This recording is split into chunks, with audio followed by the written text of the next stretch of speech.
आज 25 जून है। यह दिन देश के युवाओं को खास ना लगे, लेकिन आज से लगभग 5 दशक पहले 25 जून 1975 को देश में इंदिरा गांधी की नेतृत्व वाली सरकार द्वारा आपातकाल घोषित किया गया। आपातकाल जब लगाया गया उस समय कई विपक्ष के नेताओं, जिनमें जनसंघ के सबसे प्रभावशाली नेता लोकनायक जयप्रकाश नारायण भी शामिल थे, उनको, उनके कार्यकर्ताओं को देश की विभिन्न जेलों में डाल दिया गया था। भारतीय जनता पार्टी द्वारा आज आपातकाल दिवस की पूर्व संध्या पर दिल्ली प्रदेश शाखा द्वारा आपातकाल में बंद हुए नेताओं व कार्यकर्ताओं का सम्मान समारोह आयोजित किया गया। इस अवसर पर केंद्रीय मंत्री मीनाक्षी लेखी, दिल्ली विधानसभा के पूर्व नेता विपक्ष व वरिष्ठ नेता प्रोफेसर विजय कुमार मल्होत्रा, भाजपा प्रदेश अध्यक्ष आदेश गुप्ता व भाजपा के अन्य वरिष्ठ कार्यकर्ता उपस्थित रहे। क्या रहा इस अवसर पर केंद्रीय मंत्री मीनाक्षी लेखी का उद्बोधन? क्या संदेश दिया आपातकाल में संघर्षशील रहे वरिष्ठ नेता विजय कुमार मल्होत्रा ने, और क्या कहा भाजपा प्रदेश अध्यक्ष आदेश गुप्ता ने? इस अवसर पर देखें DRD न्यूज के माध्यम से। जब भी हम आजादी का अमृत महोत्सव मना रहे हैं, प्रधानमंत्री जी ने कहा कि ये काल जो है 75वां वर्ष और कुछ दिन बाकी 75वें वर्ष में, और ये पूरा साल और अगला साल आजादी का अमृत महोत्सव होगा। भारत की वो सब चीजें जो प्रोग्रेसिव हैं, जो भारत ने अच्छे कर्म किए, भारत के लोगों के अचीवमेंट्स हैं, उन सबको मनाने का, सेलिब्रेट करने का समय है। लेकिन साथ ही रिजॉल्व्स का भी समय है कि हम अपने इतिहास को जाने, पहचाने और उन सब चीजों को जाने जो हमारे बड़े बुजुर्ग पुरखों ने इतने बड़ी कुर्बानियां और बलिदान दिए इस देश को देश बनाने के लिए। और वो इतिहास आजादी 1947 के बाद खत्म हुआ तो मेरा मानना ही नहीं। वो एक लगातार की लड़ाई थी जो 1947 में अंग्रेजों से निजात मिली, लेकिन अंग्रेजों द्वारा जो स्थापित व्यवस्था थी उससे निजात नहीं मिली। और उस व्यवस्था का दुरुपयोग का सबसे बड़ा उदाहरण, जो सबसे काला दिन है, वो देश के इतिहास में 26 जून 1975 था। ऐसा दिन जब सिर्फ चुनाव हारने के कारण पूरे देश पर आपातकाल घोषित कर दिया गया।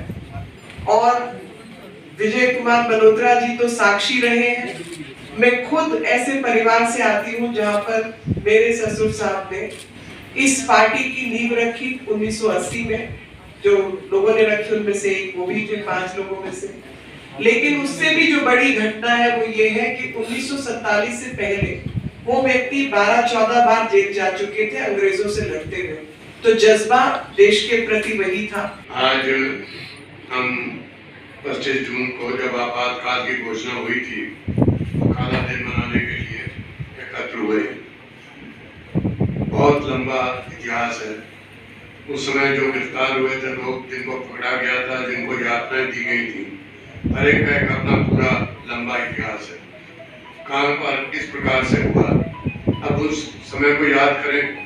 मैं यहाँ से मसूरी में था तो टेलीफोन आया और ये कहा गया कि आपको अरेस्ट करने के लिए दिल्ली से यहाँ से चल पड़े हैं, आप निकलना चाहते हैं तो निकल जाए।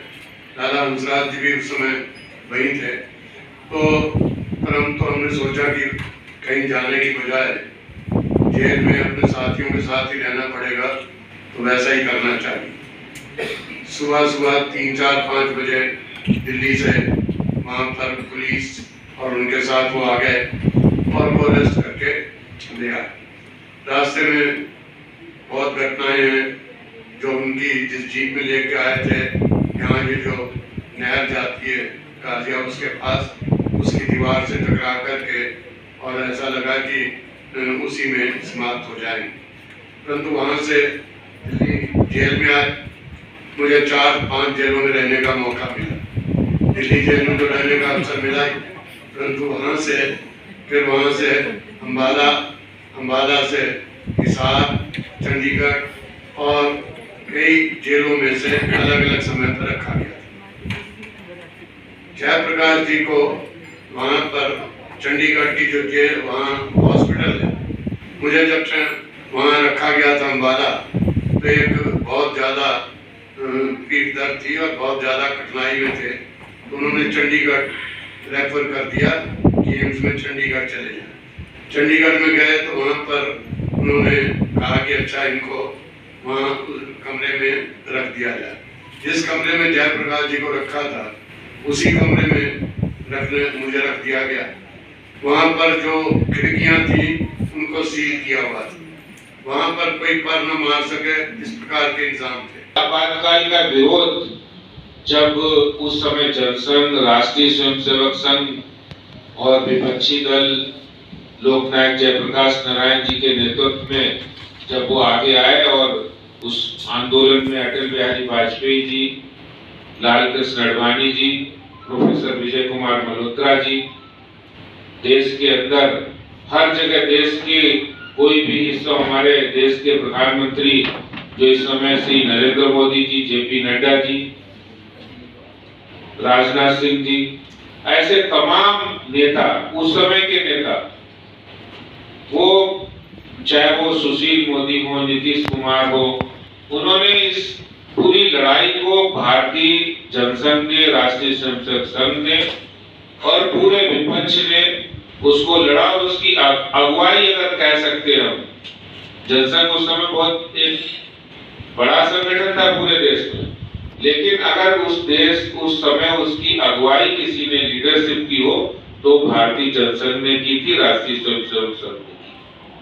जब उस DIR मीसा का विरोध किया था, आपातकाल का विरोध किया था, मैं समझता हूं कि अगर कांग्रेस ने इतना गलत काम किया लोकतंत्र के, अपने भारत की आजादी के 75 साल में, इस बात को 47 साल हुए, और शायद यही वजह है कि आज कांग्रेस के ने जो पाप उस समय किए थे वो धीरे धीरे जाकर विलुप्त होती जा रही। जो जनता का कहीं ना कहीं जो उनका जो श्राप है, वो जनता का श्राप कांग्रेस को लगा है, आपातकाल जो लगाया था, और यही कारण आज कांग्रेस नेस्त नाबूद हो रही है, कांग्रेस बिल्कुल विलुप्त होती जा रही है, क्योंकि जब कांग्रेस शासन में पूर्ण रूप से आई है तो कहीं ना कहीं उन्होंने जनता के साथ विश्वासघात करने का काम किया है। आज हम लोग जिस आजादी के अमृत महोत्सव मना रहे हैं, ऐसे में आपातकाल विरोधी दिवस, आपातकाल के काले अध्याय के रूप में हम लोगों को ये स्मरण जरूर करना चाहिए कि लोकतंत्र को बचाने के लिए, देश की आजादी को बचाने के लिए हमारे जो लोकतंत्र सेनानी हैं, जो हमारे मल्होत्रा जी हैं और हमारे लोकतंत्र सेनानी बैठे, उन्होंने अपने जीवन के स्वर्णिम काल में अपने कैरियर की परवाह नहीं की, लेकिन देश में लोकतंत्र बचे। आपातकालीन जो के बारे में जो पूरी दिल्ली वासियों को क्या कहना चाहिए सर? देखिए, आपातकाल विरोधी दिवस आज हम लोग काला अध्याय के रूप में मना रहे हैं। देश के अंदर कांग्रेस ने लोकतंत्र की हत्या आज से 47 वर्ष पहले की थी, उसको याद करने के लिए जिन लोकतंत्र सेनानियों ने लोकतंत्र की रक्षा करने के लिए जिन्होंने अपने त्याग, तपस्या और बलिदान दिया, आज हमने उनका सम्मान किया है, उनको याद किया है। भविष्य के अंदर युवा पीढ़ी इस बात से लिए जागरूक रहे, इसके लिए हम लोगों ने काम करना है, लोकतंत्र की रक्षा करनी है, और ऐसे लोग, ऐसी पार्टियां जो लोकतंत्र के खिलाफ काम करती हैं, जो इमरजेंसी थोपी है, उनको कभी इस देश की जनता माफ नहीं। बहुत बहुत धन्यवाद। 22 वर्षों से प्रकाशित मदर इंडिया पत्रिका, पढ़ते रहे देश दुनिया की खबरों के लिए।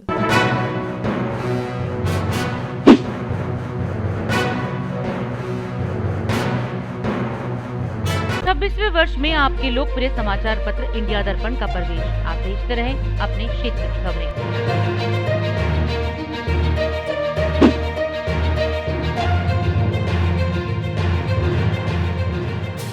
और अधिक खबरों के लिए आप हमारे YouTube चैनल दैनिक इंडिया दर्पण को अभी सब्सक्राइब करें और नोटिफिकेशन के लिए बेल आइकन को प्रेस करना ना भूलें।